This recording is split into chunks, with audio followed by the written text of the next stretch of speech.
Hello friends, आज हम बात करने वाले हैं कार्डियोपल्मोनरी रिसससिटेशन के बारे में। ये एक बहुत ज़्यादा इम्पोर्टेंट टॉपिक है। बहुत ज़्यादा कम लोग इसके बारे में जानते हैं और हार्ट पेशेंट्स और उनके रिलेटिव्स के लिए इस बारे में जानना बहुत ज़्यादा ज़रूरी है। फॉरेन कंट्रीज़ में जहाँ काफ़ी लोगों को कार्डियोपल्मोनरी रिसससिटेशन की ट्रेनिंग दी जाती है, ज़्यादातर लोग ले पर्सन लोग को भी इस बारे में सिखाया जाता है, तो वहाँ इसके बारे में अवेयरनेस काफ़ी है। लेकिन इंडिया में बेसिक लाइफ सपोर्ट के बारे में भी ज़्यादातर लोग को नहीं पता रहता है। और जब भी हार्ट पेशेंट को खासकर अगर कोई इमरजेंसी सिचुएशन होती है तो लोग सिवाय हॉस्पिटल को या में पेशेंट को शिफ्ट करना या सिवाय पेशेंट को इमरजेंसी कोई मेडिसिन देने के अलावा उनको कुछ भी मैनेजमेंट के बारे में पता नहीं होता।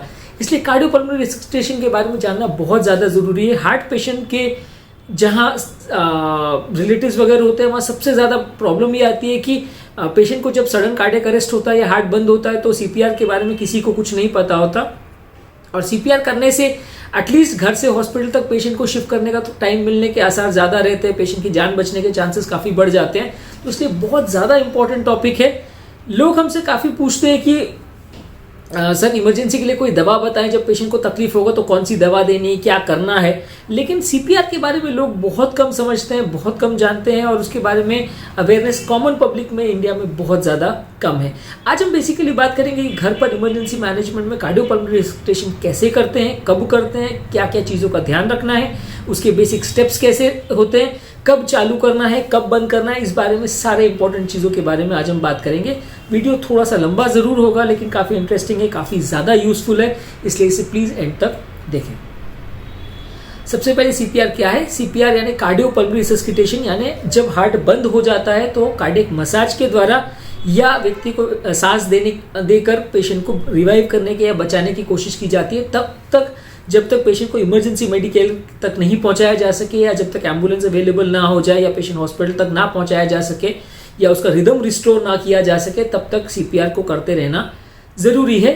ये ज़्यादातर हार्ट पेशेंट्स में और किसी भी तरह के पेशेंट जिसमें इमरजेंसी सिनेरियो डेवलप होता है या हार्ट बंद हो जाता है या सडनली पेशेंट का सांस लेना बंद हो जाता है, वहाँ ज़्यादातर पेशेंट्स में यूजफुल है। अनकॉन्शियस पेशेंट्स एक्सेप्ट फॉर जिनको ब्रेन रिलेटेड कोई प्रॉब्लम है, वैसे पेशेंट्स में भी सीपीआर ज़रूरी है। एज ए कार्डियोलॉजिस्ट मेरे लिए डिस्कस करना इसलिए इंपॉर्टेंट है क्योंकि हमारे सारे ही हार्ट पेशेंट को कभी भी हार्ट बंद होने का प्रॉब्लम हो सकता है और रिलेटिव्स को अगर इसके बारे में ज़्यादा ना पता हो तो पेशेंट के सर्वाइवल के चांसेस काफ़ी कम हो जाते हैं। सबसे पहले हम बात करेंगे सीपीआर घर पे कैसे करना चाहिए और क्या क्या चीज़ों को देख के इसको चालू करना चाहिए। सबसे पहले हार्ट अरेस्ट कब होता है पेशेंट का? बेसिकली हार्ट अरेस्ट होने का मतलब ये है कि जब भी कोई हार्ट अटैक आता है या हार्ट रिलेटेड कोई इवेंट होता है तो हार्ट बंद हो जाता है। इसके साइंस में ज़्यादातर पेशेंट को कुछ अबनॉर्मल रेस्पिरेशन होगा, गहरी सांसें लेने लगेगा या अनकॉन्शियस हो जाएगा, मुंह से फेंस निकलने लगेगा, पेशेंट बहुत चीख करना बंद कर देगा। इस तरह के अगर सिम्टम्स हो रहे हैं, आप अगर पल्स देखते हो पेशेंट का तो पल्स नहीं आएगी, बॉडी देखते हो तो बॉडी ठंडी हो जाती है। हालांकि बॉडी ठंडे होने वाला थोड़ा लेट स्टेज में होता है, लेकिन अगर आपको पल्स नहीं मिल रही है, पेशेंट की धड़कन नहीं चल रही है, पेशेंट अनकॉन्शियस हो गया है, पेशेंट सांस नहीं ले पा रहा है, मुंह से झाग निकल रहा है, सडनली मिर्गी जैसा पेशेंट को अगर सिम्टम्स आ रहे हैं और अगर वो हार्ट पेशेंट है तो ऐसे लोगों में कार्डियोपल्मोनरी रिसससिटेशन तुरंत स्टार्ट कर देना चाहिए। जितना जल्दी स्टार्ट करो उतना फायदा। अगर रिसससिटेशन 5-10 मिनट से ज़्यादा लेट कर दिया जाए तो उसमें फिर पेशेंट को ज़्यादा फायदा नहीं होता और तब तक ब्रेन परमानेंटली डैमेज हो जाता है। एक चीज़ जानने की ज़रूरत है कि हार्ट और ब्रेन में जब भी ब्रेन को कोई भी ब्लड सप्लाई बंद होता है तो प्रॉब्लम्स बहुत ज़्यादा होती है, क्योंकि हार्ट की नली बंद होने के बाद हार्ट का परमानेंट डैमेज 30 मिनट के बाद होना चालू होता है, जबकि ब्रेन का परमानेंट डैमेज 3 मिनट के अंदर होना चालू हो जाता है। तो अगर 3 मिनट के अंदर ब्रेन का ब्लड सप्लाई अगर रिस्टोर ना किया गया या थोड़ा बहुत भी ब्लड अगर नहीं पहुंचा ब्रेन में, तो ब्रेन में परमानेंट डैमेज होना चालू हो जाएगा और उसके बाद पेशेंट परमानेंटली कोमा में चला जाएगा। अगर उसके बाद पेशेंट रिवाइव हो भी गया तो भी वो अनकॉन्शियस स्टेट से शायद कभी बाहर ना निकल पाए। ज़्यादातर जब सीपीआर स्टार्ट करते हैं तो उसके में सबसे इंपॉर्टेंट स्टेप है कार्डियो मसाज, उस बारे में हम डिटेल में बात करेंगे। सेकंड इंपॉर्टेंट चीज़ है माउथ टू माउथ ब्रीदिंग, वो काफ़ी इंपॉर्टेंट चीज़ है जो काफ़ी पेशेंट्स में करना चाहिए। CPR as far as possible घर पर ही स्टार्ट करना चाहिए।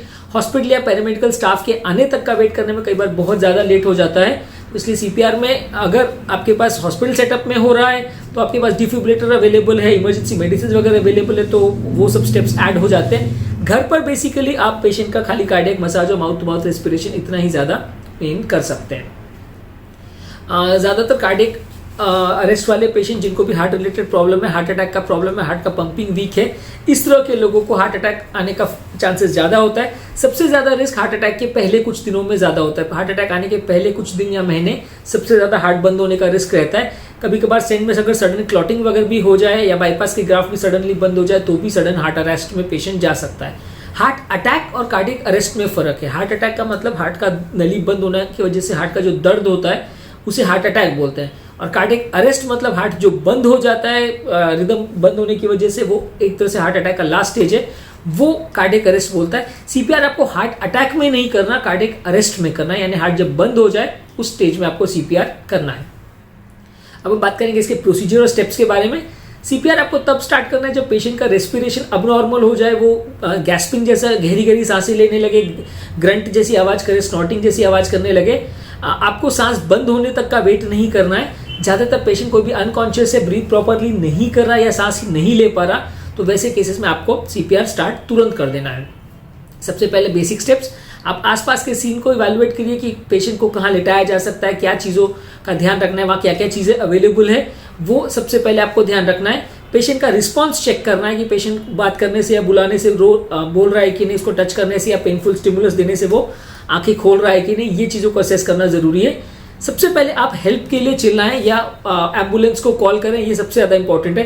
कई लोग क्या है, सीपीआर स्टार्ट कर देते हैं और जब 15 मिनट या आधा घंटे बाद पेशेंट रिस्पॉन्ड नहीं करता तब एम्बुलेंस को बुलाने जाते हैं। तो वैसे केसेस में क्या है कि आपको एम्बुलेंस आने में, कॉल होने के बाद भी 15-20 मिनट और एक्स्ट्रा टाइम लगता है, और इतना लेट में कई बार सीपीआर करने के बाद भी पेशेंट को कुछ फायदा नहीं होता और पेशेंट मर ही जाता है। तो आपको सबसे पहले तो एम्बुलेंस को बुलाना है या हेल्प के लिए चिल्लाना है, ताकि कोई और व्यक्ति आके एम्बुलेंस को बुलाने का काम करे, एक व्यक्ति सीपीआर करे। अगर मल्टीपल लोग अवेलेबल है तो पेशेंट के लिए ज़्यादा अच्छा है, क्योंकि एक व्यक्ति बाकी कोऑर्डिनेशन करने का काम कर सकता है और 1 या 2 व्यक्ति मिलकर सीपीआर स्टार्ट कर सकते हैं, तो उसमें ज़्यादा फायदा होता है पेशेंट को। पर सबसे पहला काम है एम्बुलेंस को बुलाना या पैरामेडिकल स्टाफ को बुलाना, ताकि उनके आने का जो टाइम है उतनी देर में आप सीपीआर करके पेशेंट को उनके आने तक बचा सकें। अगर घर पर डिफिब्रिलेटर वगैरह अवेलेबल है या कोई इमरजेंसी मेडिसिन अवेलेबल है तो वो दिया जा सकता है, पर अननेसेसरी इस दौरान पेशेंट को पानी वगैरह पिलाने की कोशिश वगैरह नहीं करनी चाहिए। अननेसेसरी कोई दवाई खिलाने की ज़रूरत कोशिश नहीं करनी चाहिए, क्योंकि ऐसे टाइम पे कई बार वो पेशेंट जब अनकॉन्शियस होता है तो वो ये दवाई को प्रॉपर निगल नहीं पाता, वो सांस की नली में चला जाता है और इससे पेशेंट की कंडीशन सुधरने के बदले बिगड़ भी सकती है। पेशेंट का ब्रीदिंग चेक करिए, 10 सेकेंड तक ब्रीदिंग कर रहा है कि नहीं कर रहा है वो चेक करिए। छाती को एक्सपोज कीजिए, छाती पर आपको सीपीआर करना रहता है, इसलिए छाती के हिस्से में कोई भी कपड़ा वगैरह तो उसे हटाना है। उसके बाद आपको कंप्रेशंस चालू करने हैं। कंप्रेशंस के रूल के बारे में हम बात करेंगे। हर मिनट में लगभग 100 कंप्रेशंस या 120 तक कंप्रेशंस होना चाहिए। ये कंप्रेशंस में छाती को जो आप दबा रहे हो लगभग 2 से 2.5 इंच तक उनको कंप्रेस करना है। ज़्यादातर रूल ये है कि 30:2 कंप्रेशंस होना चाहिए, यानी 30 कंप्रेशंस के बाद 2 माउथ टू माउथ ब्रीदिंग्स देनी चाहिए। ज़्यादातर हैंड पोजीशन के बारे में बात करेंगे। आपका हाथ छाती के बीच में, दोनों निपल्स के बीच में होना चाहिए। आपका हाथ का जो हील पोर्शन है वो सेंटर पे रखना है। आपको ये हील पोर्शन होता है, इसको आपको सेंटर पे रखना है। दोनों फिंगर्स को इंटरलॉक करना है। शोल्डर्स बिल्कुल छाती पर डायरेक्टली ऊपर रहना चाहिए। आपको साइड एंगल पर या अब नॉर्मल एंगल पर आप बैठेंगे तो आप फोर्स एक्सर्ट नहीं कर पाएंगे। आपका हाथ पूरी तरह फिक्स्ड होना चाहिए और जो मूवमेंट है वो ज़्यादातर शोल्डर के लेवल पर या एल्बो के लेवल पर होनी चाहिए, रिस्ट के लेवल पर मूवमेंट नहीं होनी चाहिए। जब भी आप कंप्रेस कर रहे हैं तो स्ट्रेट डाउन पुश कीजिए, 2 इंच तक लगभग कंप्रेशन होना चाहिए। उसके बाद हार्ट को रिकॉइल करने का टाइम दीजिए। कई लोग बहुत रैपिड मसाज करते हैं और कई लोग बहुत स्लो करते हैं, ये दोनों ही डेट्रीमेंटल है। तो इसलिए आपको 1 मिनट में लगभग 100 बार करना है, 2 इंच तक पुश करना है और चेस्ट के वापस रिकॉइल होने के या वापस भरने का वेट करके नेक्स्ट पुश उसके बाद करना है। हार्ड और फास्ट पुश करना है।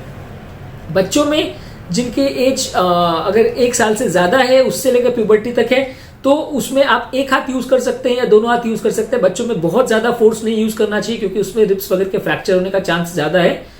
और इसमें भी कंप्रेशन लगभग 2 इंच तक करना चाहिए। अगर 1 साल से छोटा बच्चा है तो उसमें आप पूरा हाथ यूज़ करने के बदले 2 फिंगर्स से कंप्रेशन कर सकते हैं। उसमें भी फिंगर्स निपल पर स्टर्नम या जो हड्डी है उसके नीचे वाले पोर्शन में रखकर उसमें कंप्रेशन कंपेरेटिवली थोड़ा कम रखेंगे, लगभग 1 से 1.5 इंच का कंप्रेशन रखेंगे और 2 फिंगर से कंप्रेशन कर सकते हैं। ज़्यादातर कंप्रेशन में अडल्ट्स में 2 इंच, बच्चों में 1.5 इंच। हार्ड पुश करना है, फास्ट पुश करना है और रिकवरी का टाइम देना है। 1 मिनट में 100 बार कंप्रेशन होना चाहिए। माउथ टू माउथ रेस्पिरेशन हर 30 कंप्रेशन के बाद 2 बार करनी चाहिए। हालांकि mouth to mouth compression breathing जो है वो उतना ज़्यादा इंपॉर्टेंट नहीं है जितना कंप्रेशन है। कई बार कोई पेशेंट को कोई इन्फेक्शन वगैरह का पॉसिबिलिटी हो या जो रेस्क्यू या सर्वाइव CPR कर रहा है उसमें कोई हेल्थ रिलेटेड उनको डर लगता है, तो कई बार वो माउथ टू माउथ रेस्पिरेशन नहीं करना चाहते। उनको ऐसा लगता है कि पेशेंट बीमार है तो उनका इन्फेक्शन उनको फैल जाएगा। तो ऐसे केसेस में वो माउथ टू माउथ रेस्पिरेशन नहीं करना के चक्कर में CPR भी नहीं हो पाता पेशेंट का। तो आपके लिए ज़्यादा जानना जरूरी है कि कार्डियक मसाज यानी कार्डियक कंप्रेशंस करना ज़्यादा जरूरी है। अगर कोई कारण से माउथ टू माउथ रेस्पिरेशन आप नहीं भी कर पा रहे हैं तो भी उससे कंपेरेटिवली रिस्पॉन्स मसाज का ज़्यादा इंपॉर्टेंट है। तो एटलीस्ट वो ना भी कर पाए तो मसाज तो एटलीस्ट चालू कर ही दे। Mouth to mouth respiration rescue breathing का कुछ स्टडीज ये कहती है कि उसका उतना फायदा नहीं है जितना मसाज का है। बेसिकली कार्डियक मसाज का पर्पस ये है कि ब्रेन में कुछ ब्लड जाता रहता है। नॉर्मली ऐसा माना जाता है कि लगभग 30 to 40% ऑफ ब्लड जितना रेगुलर ब्रेन में जाना चाहिए उतना आप कार्डियक मसाज अगर प्रॉपरली करें तो ब्रेन में सर्कुलेट हो सकता है। इस दौरान अगर ब्रेन जीवित रहे तो पेशेंट के रिवाइवल के चांसेस अच्छे हो जाते हैं। ज़्यादातर कार्डियक मसाज से आप पेशेंट को आधे घंटे तक जीवित रख सकते हैं, उससे ज़्यादा मसाज के करके आप पेशेंट को सर्वाइव नहीं करा सकते। कुछ एक स्टडीज जापान की है जिसमें 38 मिनट्स तक उन्होंने कार्डियक मसाज करके पेशेंट को रिवाइव उसके बाद किया था, पर अदरवाइज मैक्सिमम आप पेशेंट को जितना बचा सकते हैं वो 30 मिनट्स तक यूजुअली कर सकते हैं। ये करने के बाद इसके सेकेंड स्टेप में आप AVPU चेक करें, यानी पेशेंट अलर्ट है, अवेक है, रिस्पॉन्सिव टू पेनफुल स्टिमुलस है या नहीं, या अनरिस्पॉन्सिव है, ये आप चेक करते हैं। अगर ऐसा नहीं है तो पेशेंट को बने जितना जल्दी, अगर डिफिब्रिलेटर अवेलेबल है तो शॉक करना है। सिर्फ मसाज करके आप पेशेंट का रिदम को रीस्टार्ट नहीं कर सकते, पेशेंट को जितना जल्दी डिफिब्रिलेशन करना चाहिए। डिफिब्रिलेशन का भी एक काम अगर 5-10 मिनट के अंदर हो पाए तो ही पेशेंट को बचाया जा सकता है। उससे ज़्यादा लेट होने पर पेशेंट के बचने के चांस 5-10% से ज़्यादा नहीं होते। ज़्यादातर कार्डियक मसाज करने के बाद इवन एक्सपीरियंस्ड जो बंदे होते हैं उनको भी थोड़ा बहुत बैक पेन हो सकता है। जिस व्यक्ति का मसाज कर रहे हैं उनको अगर बहुत फोर्सिबली मसाज किया जाए तो हड्डियों का थोड़ा फ्रैक्चर वगैरह हो सकता है, पर ये उतना डेंजरस नहीं है और ज़्यादातर अपने आप रिकवर कर जाते हैं। और कभी कभी पेशेंट को मसाज होने के बाद अगर रिकवरी हो भी जाए या शॉक दिया जाए तो रिकवरी हो भी जाए तो थोड़े दिन तक छाती में दर्द रह सकता है। एक चीज़ जानना ज़रूरी है कि कोई कोई व्यक्ति बोलता है कि साहब हमें CPR करना नहीं आता तो करने का फ़ायदा नहीं हो सकता, पेशेंट को CPR करने के दौरान फ़ायदे के बदले नुकसान कर दें। स्टडीज़ हैव शोन कि खराब CPR भी बिना CPR करने से तो बेटर है। अगर आप बहुत अच्छे से नहीं भी कर पा रहे हैं और आप 30% ब्लड इजेक्ट जो होना चाहिए उसके बदले आप 10-20% भी कर पा रहे हैं तो वो भी नहीं CPR करने से ज़्यादा अच्छा है। एटलीस्ट कुछ तो आप पेशेंट के लिए बेनिफिट करेंगे। CPR के दौरान पेशेंट्स का एटलीस्ट चेस्ट को पूरे कपड़े वगैरह को हटा करके तभी CPR को स्टार्ट करना चाहिए। अब हम बात करेंगे CPR कब बंद करना चाहिए। बेसिकली तब बंद कर देना चाहिए जब पेशेंट ऑब्वियसली डेथ हो चुका है या पेशेंट के हाथ पांव ठंडे पड़ गए हैं, उसे बॉडी कड़क हो गई है या पेशेंट पुतलियाँ फैल गई हैं, वो कोई रिस्पॉन्ड नहीं कर रहा है, या पेशेंट को बहुत ज़्यादा ऐसी इंजरीज है जिसमें वो सर्वाइवल के चांस ही नहीं है। वैसे लोगों में CPR करने का मतलब नहीं है। CPR करने वाला अगर फिजिकल फटीग में हो गया तो कभी कभी बंद कर सकते हैं, पर ऐसे केस में ज़्यादातर रिकमेंडेड है कि 2-3 लोग मिलकर CPR करें, टर्न्स लेते रहें। एक आदमी कंटिन्यू CPR नहीं कर सकता तो एक बार एक आदमी करे, फिर 1-2 मिनट के बाद वो हैंड्स चेंज करे, फिर दूसरा आदमी करे, तो इस तरह से थोड़ा ज़्यादा देर तक आप CPR को कंटिन्यू कर सकते हैं। तीसरा चीज़ ये है कि अगर पेशेंट अलाइव हो जाए या होश में आ जाए तो आपको CPR बंद करना चाहिए, या प्रॉपर पैरामेडिकल स्टाफ या मेडिकल स्टाफ अगर अवेलेबल हो गया और वो डिफिब्रिलेटर लेके आ गए हैं तो आप CPR को बंद कर सकते हैं और वो टेक ओवर कर सकते हैं। अगर किसी पेशेंट को फ्लैट लाइन हो गया है या हार्ट बिल्कुल एसिस्टोल में चला गया है, हार्ट बिल्कुल कॉन्ट्रैक्ट नहीं कर रहा है, वहाँ से सर्वाइवल के चांसेस काफ़ी कम है। सिर्फ 2% पेशेंट ही इसके बाद सर्वाइव करते हैं। 98% लोग एसिस्टोल होने के बाद मर जाते हैं। जब वेंट्रिकुलर फिब्रिलेशन का स्टेज होता है या हार्ट वाइब्रेशन के फेज में होता है तब बचाने के चांसेस काफ़ी ज़्यादा रहते हैं, लेकिन एक बार हार्ट फ्लैट हो गया, फ्लैट लाइन हो गया तो फिर ज़्यादातर लोग नहीं बच पाते हैं। बच्चों और अडल्ट के CPR में हमने डिस्कस किया कि डिफरेंस ये है कि बच्चों के CPR में रेस्पिरेशन पर थोड़ा ज़्यादा फोकस करते हैं कि उसमें रेस्पिरेटरी पैथोलॉजी ज़्यादा रहती है, तो उसमें 15 कंप्रेशंस और 2 माउथ टू माउथ ब्रीदिंग का रेशियो है। अडल्ट में 30:2 है, बच्चों में 15:2 है। और बच्चों का CPR उतना फोर्सफुल नहीं होना चाहिए और इन्फेंट्स में 2 उंगलियों को यूज़ करना चाहिए। थोड़े बड़े बच्चों में 1 हाथ को यूज़ कर सकते हैं, पर कंपेरेटिवली उसमें उतना फोर्सफुल नहीं होना चाहिए एज कम्पेयर टू अडल्ट लोगों को। अब हम बात करेंगे डिफिब्रिलेटर के बारे में। डिफिब्रिलेटर बेसिकली एक शॉकिंग डिवाइस है जिससे हम हार्ट को इलेक्ट्रिकली रीस्टार्ट करते हैं। इसको एसिंक्रोनस, अगर वेंट्रिकुलर फिब्रिलेशन है पेशेंट को, तो एसिंक्रोनस मोड पे 200 जूल्स का शॉक, यानी सबसे मैक्सिमम जो उसका करंट प्रोड्यूस होता है उतना शॉक देना चाहिए। कई कई जगह मॉल्स वगैरह में या ट्रैफिक पुलिस वगैरह के पास जो एक्सटर्नल डिफिब्रिलेटर डिवाइस रहता है उसके पैडल्स को उसमें फोटो दिया रहता है, उस हिसाब से छाती पर चिपका कर सिर्फ मशीन को ऑन करना रहता है, बाकी वो मशीन खुद ही आपको इंस्ट्रक्शन देती है कि किस तरह से उसको यूज करना है। उसमें पेशेंट को शॉक करना चाहिए, उसके बाद वापस कार्डियक मसाज करना चाहिए। रिवर्ट नहीं हो रहा है तो उसके बाद 2-3 बार शॉक्स और डिलीवर करते रहना चाहिए। तो शॉक्स तब तक डिलीवर करना है जब तक पेशेंट होश में ना आ जाए या आपको पल्स मिलना चालू नहीं हो जाए। एक आध शॉक आपने किया और पेशेंट रिस्पॉन्ड नहीं किया तो उसका कोई मतलब नहीं है, पेशेंट के सर्वाइवल के चांसेस नहीं बढ़ते हैं। आपको मल्टीपल टाइम शॉक करना है और पेशेंट को तब तक शॉक करना है जब तक वो रिकवर ना हो। सीपीआर के लिए कुछ ड्रग्स इंपॉर्टेंट है, जैसे कि एड्रेनलिन है, एट्रोपिन है। ये ड्रग्स ज़्यादातर हॉस्पिटल्स में या सीपीआर ट्रॉली में ही अवेलेबल होती है, घर के सेटअप्स में ये अवेलेबल नहीं होती और इसके बारे में जानकारी कॉमन व्यक्ति को अगर ना भी हो तो चलेगा। कुछ लोग पूछते हैं कि ये इमरजेंसी वाली मेडिसिन घर पर रखना बेटर है क्या, पर ज़्यादातर ये सब चीज़ों के लिए पेशेंट को लगाने के लिए कैनुला या आईवी लाइन का होना कंपलसरी है और ज़्यादातर आप सीपीआर वगैरह जब कर रहे हो तो घर पे आईवी लाइन लेने के लिए टेक्निकली ट्रेन स्टाफ होना मुश्किल है। जब तक पैरामेडिकल स्टाफ वहाँ अवेलेबल नहीं हो जाए तब तक आईवी लाइन वगैरह लेना मुश्किल है, तो इसलिए घर पर सीपीआर की मेडिसिन को रखने का बहुत ज़्यादा फायदा नहीं है। हाँ, अगर कोई ट्रेन स्टाफ अवेलेबल है जो उतने जल्दी में फटाफट लो बीपी वाले पेशेंट में कैनुला का एक्सेस ले पाए तो मसाज के साथ ये मेडिसिन को देने का फायदा हो सकता है, एडिशनल पेशेंट के बचने के चांसेस बढ़ सकते हैं। तो वैसे केसेस में आप इनको यूज कर सकते हैं, पर यूजुअली घर पर मेडिसिन से उतना ज़्यादा बेनिफिट नहीं होता और ऐसे टाइम पे अननेसेसरी पेशेंट को टैबलेट्स वगैरह खिलाने की कोशिश नहीं करना चाहिए, क्योंकि पेशेंट ज़्यादातर अनकॉन्शियस होता है, टैबलेट निगल नहीं पाता है और ज़्यादातर वो सांस की नली में जाने का चांस बहुत ज़्यादा रहता है। अब बात करेंगे थंब कार्डियोवर्जन के बारे में। कभी कभी ऐसा होता है कि आपके पास डिफिब्रिलेटर अवेलेबल नहीं है, तो पहले ज़माने में ये रिकमेंड किया जाता है कि जोर से एक फिस्ट को बांध करके लगभग 1 से 1.5 फीट की ऊंचाई से जोर से छाती को एक मुक्का मारा जाए। डिफिब्रिलेटर मशीन जो हम यूज करते हैं उसमें जो करंट प्रोवाइड होता है वो लगभग 150 से 200 जूल्स का होता है। थंब कार्डियोवर्जन से आप मैक्सिमम 15 से 20 जूल्स तक की एनर्जी दे सकते हैं और ये थंब भी ईसीजी के पर्टिकुलर पॉइंट यानी पीक ऑफ आर वेव पर अगर पेशेंट को हिट करे तो वेंट्रिकुलर फिब्रिलेशन को वो नॉर्मलाइज कर सकता है। लेकिन अबनॉर्मल जगह पर अगर ईसीजी के रिदम टाइमिंग में अबनॉर्मल जगह पे अगर वो थंब हिट करता है तो पेशेंट को कई बार फायदा नहीं होता, रादर नुकसान भी होता है। और अबनॉर्मल टेक्निक से अगर इसको किया जाए तो पेशेंट को इससे चोट भी लग सकती है, रिवाइव होने के बाद भी काफ़ी दिन तक रिब्स का फ्रैक्चर हो या पेन हो, ऐसा भी हो सकता है। इसीलिए थंब कार्डियोवर्जन ज़्यादातर रिकमेंडेड नहीं है। अगर डिफिब्रिलेटर अवेलेबल हो तो डेफिनेटली इसको नहीं करना है, अगर अवेलेबल नहीं है तो एज ए लास्ट रिजॉर्ट इसको यूज कर सकते हैं, पर ये उतना ज़्यादा इफेक्टिव नहीं है क्योंकि प्रैक्टिकली वो पीक ऑफ आर वेव कहाँ पे आ रही है वो ऊपर से समझ पाना ऑलमोस्ट इम्पॉसिबल है। इनफैक्ट अगर आप ईसीजी देख के भी कर रहे हो तो भी आपके थंब को या मुक्के को उस हिसाब से परफेक्टली टाइम कर पाना ऑलमोस्ट इम्पॉसिबल है। तो इसलिए थंब कार्डियोवर्जन का इफेक्ट बहुत कम है। बेसिक ट्रेनिंग के हिसाब से सिखाया जाता है लेकिन प्रैक्टिकली यूटिलिटी इसकी कंपेरेटिवली थोड़ी कम ही है। ज़्यादातर लोगों के लिए हम सीपीआर के ट्रेनिंग क्लासेस रिकमेंड करते हैं कि जिन लोग के भी पेशेंट्स जिन रिलेटिव हार्ट पेशेंट्स हैं या जिनको हार्ट रिलेटेड समस्याएं हैं उनको सीपीआर के लिए बेसिक ट्रेनिंग होना जरूरी है। उनके रिलेटिव्स वगैरह को अच्छी तरह से सीपीआर आना चाहिए क्योंकि इमरजेंसी की मेडिसिन से कहीं गुना फायदा इस तरह की ट्रेनिंग से पेशेंट्स को और उनके रिलेटिव्स को हो सकता है। 2 स्पेसिफिक टॉपिक्स पे बारे में बात करेंगे। एक कैफे कोरोनरी के बारे में।